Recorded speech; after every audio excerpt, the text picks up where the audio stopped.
Hello again, everyone, my fellow time travellers, wherever and whenever you are. It's a joy to have you. Wouldn't want to make this trip into the past and the present and the future on my own, so thanks for being with me. As you know, on this podcast, we share the passion that history is a reservoir of the kind of stories and the kind of ancient wisdom that can enable us to contemplate the present and maybe do some predicting about the way events will pan out in the future. Apart from anything else, it's just fascinating. It's just a never-ending source of inspiration to look back at how people coped in the past for its own sake. But hopefully, like me, you find that these stories provide maybe some navigational points as we go forward. Okay, before we get started on today's episode, thanks to all of those who support the podcast series by signing up to my patreon.com site. It's the money from there that makes everything else possible.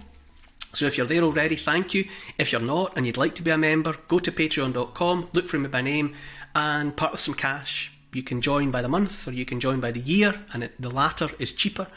You get access to the question and answer session, the occasional competitions, the vodcasts and the podcast. You also get access to each other, a community, a family of like-minded, history-obsessed types. And it'd be great to have you along. Okay, now it's time to strap yourselves into the time machine as we set off for the next stop on my love letter to the British Isles. Cue the music.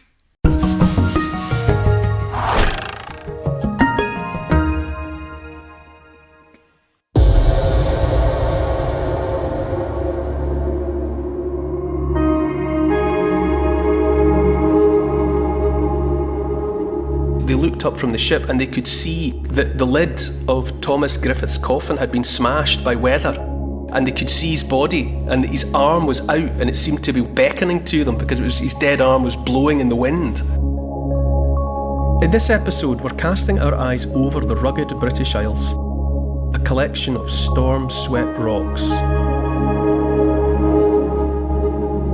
home to an island race. To survive and thrive, its people have depended on a mastery of the world's seaways and protection around our own treacherous coasts. Keeping watch through history, a courageous group of workers have faced profound isolation and great danger. Sentinels and beacons of hope in the wildest of weathers. Steadfast folk with the determination and bravery to protect lives at sea.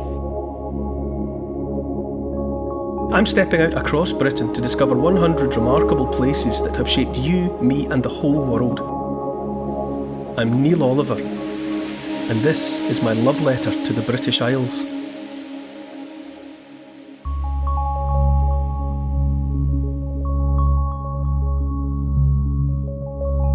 Hi Neil. In the last episode we saw one of your heroes, Admiral Nelson, change the course of history as he sailed into action at the Battle of Trafalgar. Where are we this week? Well, Paul, we're going from a great admiral whose job it was to sink ships, enemy ships, to the brave souls stationed in lighthouses around the British Isles who were in the business of keeping them afloat. Separated from the mainland and often lashed by high storms and perilous weather, this week we're on Small's Lighthouse off the Pembrokeshire coast. This week, Paul, we're in one of the places that I regard as amongst the most unforgettable locations I've ever personally visited in my life. It's the Small's Lighthouse. It sits on a reef of rock out in the middle of the open sea, so 20 miles off the coast of Pembrokeshire in South Wales. And I had the opportunity to spend the night there while I was filming the BBC television series Coast. We flew out in a helicopter. I'll never forget anything about it. I think it was early enough in making Coast. I think it's probably the first time I had ever been in a helicopter as well. Have you ever been in a helicopter? I have been in a few. Of course you have. Yeah. Yeah, we've been in them together now when I come to think about it. Yeah. So it wouldn't have been my first time, but it was still a real novelty. And I remember we took off from some airport in South Wales and off we went over the open sea. And then I remember Small's Lighthouse appearing, on the horizon at such a distance that it looked kind of like a golf tee. You know that shape? The classic lighthouse has that kind of oak tree trunk shape, that sort of flares at the bottom and narrows at the waist and then gets wider again at the top. And then we had to land. We landed on because you couldn't get a boat to the Smalls Lighthouse. You had to land on the helipad on the top. So there was a helipad on top of the lighthouse. And because it's too dangerous. Yeah, absolutely. The reef of rock that it's on disappears at high tide. At high tide, all you can see is the lighthouse. And then at low tide, you can see the black basalt rock that it sits on. So we landed on top of this thing. All the lighthouses are automated now. There are no lighthouse keepers. The last of them was automated in 1998. And so we had to take our own food. Everything we needed, we had to take sleeping bags and everything because we were going to have to spend the night. And we spent the night to tell the story that I'll get to when we properly get into the meat of the Smalls Lighthouse love letter.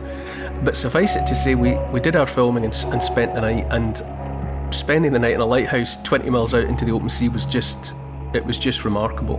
It was just remarkable. But we'll get to it. We'll get to an account of that as we proceed. If you grow up in Britain, you see lighthouses everywhere. They're a common sight around the coastline, on this rocky headland, on this cliff top, whatever. You see them. They've got distinctive markings and paint jobs on them. Some of them look like barber's poles, the kind of candy stripe on them. They're so evocative. And you'd be forgiven for thinking that every country's the same, but it's a fact that Britain is particularly and uniquely blessed with lighthouses. Other countries have followed our lead, but we were at it very early on. And it's all tied up with that way in which we see ourselves as an island race. Winston Churchill famously said, "We are an island race, the Brits." And so we are. And just recently we've been talking about Nelson and the freedom of the ocean. But because we're an archipelago, a set of islands, we've always been dependent on boats from the beginning, for thousands of years. And because we've always depended on boats to come and go, to get our trade, to get a lot of our food, and before the advent of flight, we depended on boats to get everywhere. And for that reason, we were at the mercy of the open sea. And the coastline, like any coastline, it's dangerous. There's sunken reefs, there's rocks, there's rocky headlands, and then when there's bad weather, anyway, you get, ships get driven towards the shallow water, and there's all manner of dangers. And in point of fact, it was in the time of Henry VIII that people first began addressing the problem of those in peril on the sea, if you like. And it was in 1514 Henry VIII granted a royal charter in the name of the Master, Wardens and Assistants of the Guild, Fraternity or Brotherhood of the Most Glorious and Undivided Trinity, and of St Clement in the parish of Deptford Strond in the county of Kent. There's a handle. So it was a body, a group of people dedicated to looking after ships moving up down the Thames. They were trying to standardise behaviour. People weren't always keeping to the right side of the river and whatever, and there were all sorts of incidents and accidents. And after a long period of appeals to the king, he set up this organisation, and the first person in charge of it was a guy called Thomas Spert, who was actually master of the Mary Rose, that ship that sank and then was raised in our lifetime, in our childhood. Do you remember watching on the telly when the raising of the Mary Rose, which is now on display? Well, he was the master of the Mary Rose while the ship was still afloat. And that organisation is now known in England as Trinity House.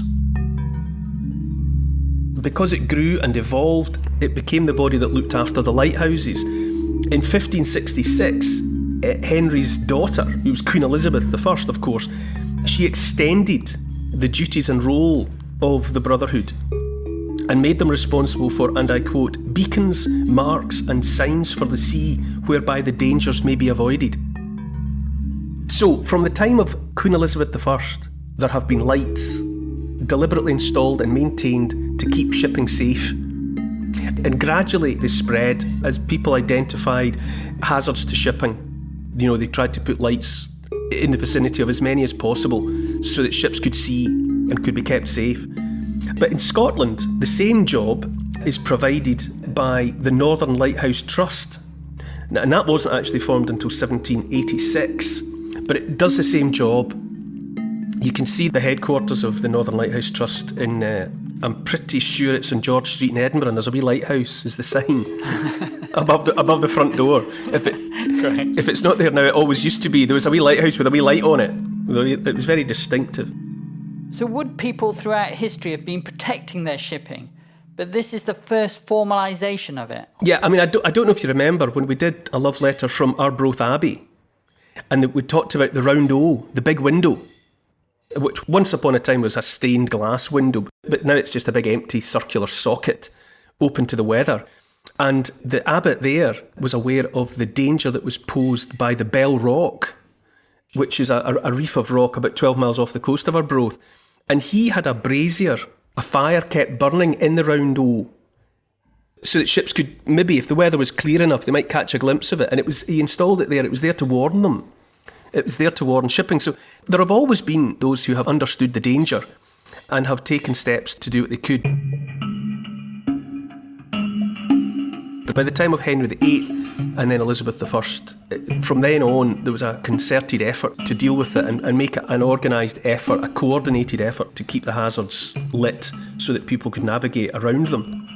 And then if you grow up in Scotland, you're aware of the lighthouse Stevensons, which was the family that built the iconic lighthouses, that established the engineering and the technology of building those.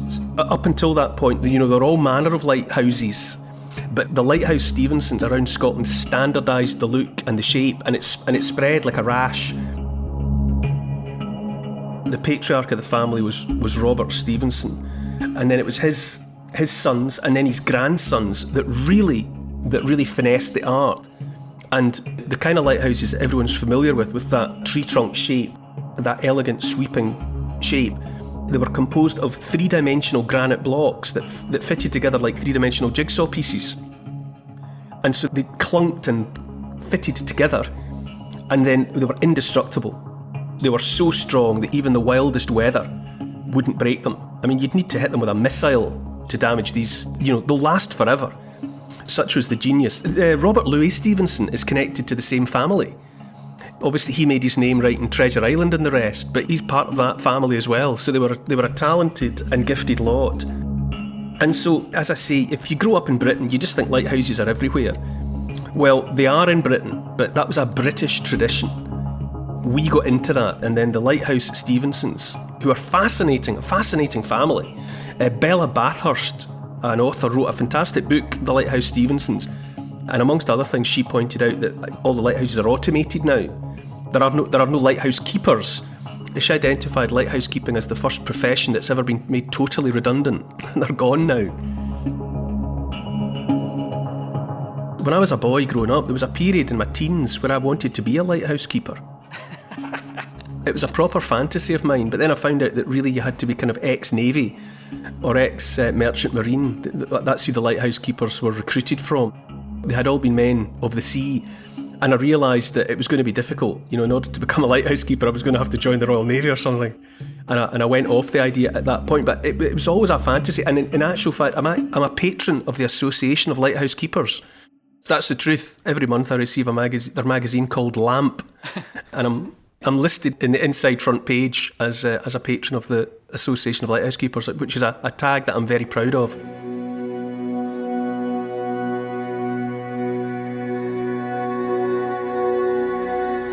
And as a child, what was it that fired your imagination? I think it was the romance of it. They're in remote locations generally, and I was fascinated by this idea of the lighthouse keepers' cottages that are clustered around them. And traditionally, there's a few lighthouse keepers on station at a time. Again, for reasons that we'll come to in the rest of this love letter. And they would sometimes be so remote that they would have to school and educate their own children. They'd have wives in the cottages, and they would grow their own food, and there was just something idyllic about it. Just like the idea of being, somewhere remote, out in the landscape, and spending my downtime writing poetry or something. It was all just a fantasy.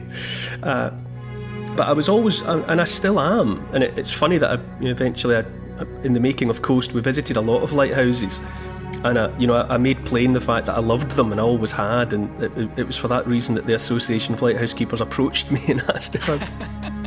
So in a strange sort of a way, At least I became a patron of the association, even though there are no lighthouse keepers.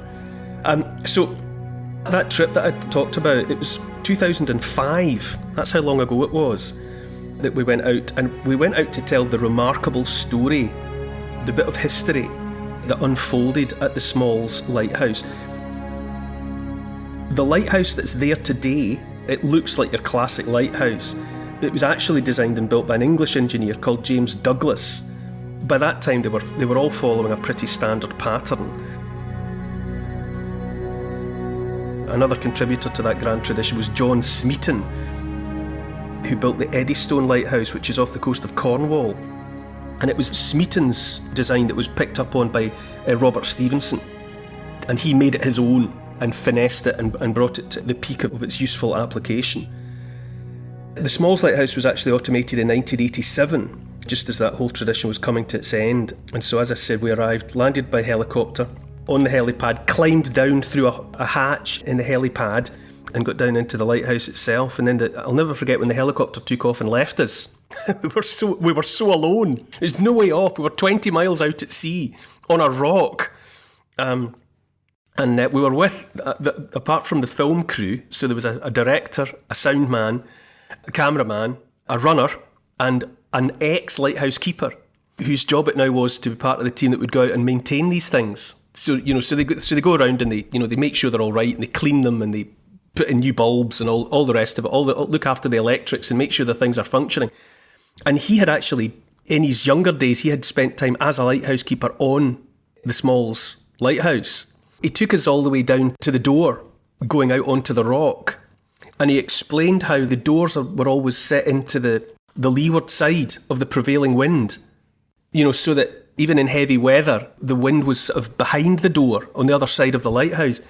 And he said it was very normal while being on the Smalls that you could have the door open and a wave would hit the back of the lighthouse and wrap around, but the water wouldn't come in. It would just be green. You'd be underwater, and then the wave would break and fall away.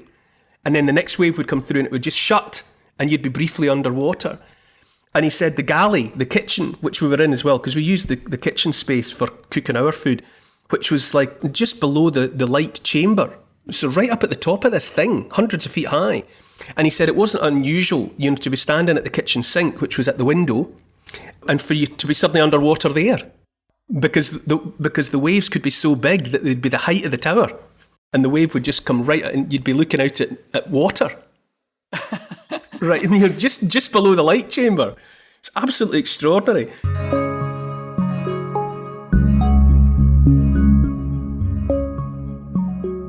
We got all set up to do our filming, and it involved me going out onto the rock. We timed it. I went out at low tide when this reef of black rock was there, but it was barely above the level of the waves, and it was a relatively calm day, but I had to keep an eye on the runner, who was up at a window, and he was looking further out to sea because the lighthouse keeper that was with us had explained that if something big like an oil tanker sailed maybe even miles away but sailed in the vicinity of the lighthouse, its wake would travel across the sea and its wave could submerge the rock. I had to keep turning and looking because he was going to watch and see if he could see a wave coming, at which point I was going to have to make a run for the lighthouse door. But it didn't actually happen. So obviously I was down there, me and the cameraman were down doing our filming, and I was doing my various pieces to camera, and what you can see set into sockets that were cut into the rock are the stumps of the original lighthouse. Because as I said, the one that's there now is Mark II. There was a Mark I lighthouse. The one that's there now was switched on in 1861, but back in 1776, right, there was an earlier lighthouse. This reef of rock, sticking up as it does, barely visible, was a real danger to shipping. And there had been a competition to come up with a design for a lighthouse. And the guy that won it was a musical instrument maker from Liverpool. Yeah, it's so bizarre. He was called Henry Whiteside. And he won the competition, and so they built his, and it was, that in the War of the Worlds, what the Martian robot things they look like, with their sort of long, spindly legs. And then there's a sort of body at the top. Well, that's what this thing looked like. It was 70 feet high tree trunks, basically, like the masts of ships. And they came together at the top. And on top of that was a 2-story chamber. The lower floor was living accommodation for the lighthouse keepers, and the chamber above was where the light was. It was an oil-burning lamp. Now, it sounds completely outlandish, but it worked. This lighthouse, it survived the storms for more than 70 years. So it looked bizarre and outlandish to our eyes, but it did work. But then came the fateful winter of 1801.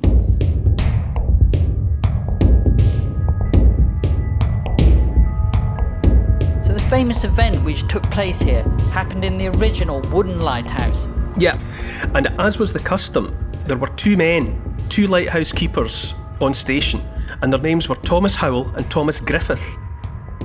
And it was known to everyone that knew them that they were always fighting. Always arguing, they didn't get on well, and sometimes it would come to fisticuffs. And as it happened, during their month-long stint on the light, or just at the beginning of it, Thomas Griffith, took ill and died. So now Thomas Howell is alone with a dead man, and he was paranoid, worried that people would think that there'd been another fight and he'd kill them. So while he might have wanted to dispose of the body, put it in the sea to get rid, he knew he had to keep it because he was going to have to show that he wasn't injured. He hadn't hit him over the head with a candlestick or something. So he built a coffin and he put Thomas Griffith's body in it and sat out to wait for the end of his tour of duty when the rescue ship would come and offload him. And of course the body started to decay, and the little living chamber started to smell of corruption. And he moved the body out onto the balcony. There was a sort of a balcony around the outside of his living quarters, and he moved it out and stood it up, just to get it out into the open air. And then the weather set in, and it was one of the worst winters on record, and the ship that should have been coming to get him couldn't come. So he was stuck there for weeks and then for months.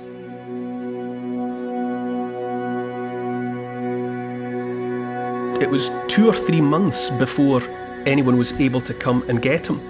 And when the ship finally arrived, and it was coming in through weather that was still pretty bad, and they looked up from the ship and they could see that the lid of Thomas Griffith's coffin had been smashed by weather, and they could see his body, and his arm was out. One of his arms was out, and it seemed to be waving or sort of beckoning to them because his dead arm was blowing in the wind.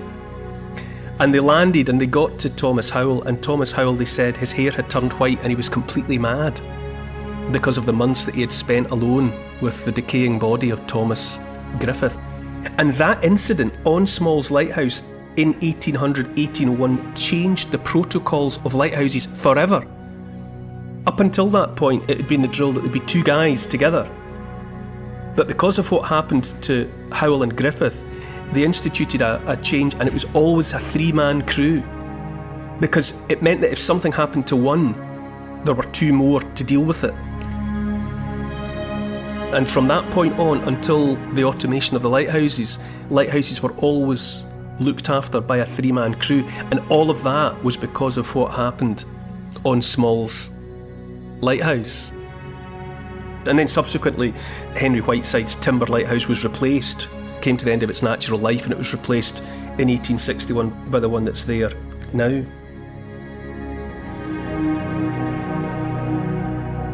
As I say, the time that I spent on Small's Lighthouse has stayed with me forever. I've never had an experience anything like it. When that helicopter chop disappeared, and we watched it go from the helipad, and we looked around us, and at the time it was high water, so you couldn't see the rocks. We were just on this pinnacle that seemed to be sticking up out of the sea, well, which it was. And there have been few occasions in my life when I've felt more isolated than on Small's Lighthouse. But you asked me why I wanted to be a lighthouse keeper. Now, it's because in later years I came to the realisation that the presence of the lighthouses is something that is particularly British. That effort that was made really from the 16th century onwards, and certainly from the 18th century and up to the present day, that determination to keep lights burning in the dark, to keep people safe. I've already mentioned Arbroath Abbey and the fire that was kept burning in the Round O. And I've spoken in previous recent love letters about HMS Victory and Admiral Horatio Nelson and the freedom of the sea. We have, as British people, always had this intimate relationship with the waters that surround our islands. And the presence of the lighthouses, these lights in the dark, say something to me about what it has meant to be British. And of course, to this day, people are drawn to Britain, literally like moths to the flame. You know, the way of life that we have had in Britain has been a light in an often dark world. And as is demonstrated by the number of migrants and asylum seekers who are trying to get to Britain, and whether you like the fact that they're coming or not is neither here nor there. It's simply indicative of the extent to which Britain has and has been for the longest time a bright light. And it attracts people who want a safer place to be. And the lighthouses are emblematic of that.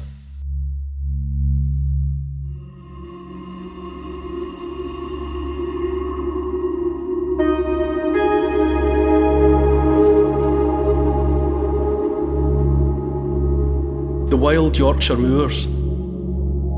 Tough, strong-willed survivors. A collection of young women whose brilliance would shape and change the world of literature. Perfect prose, laying bare the crippling social conventions of their day.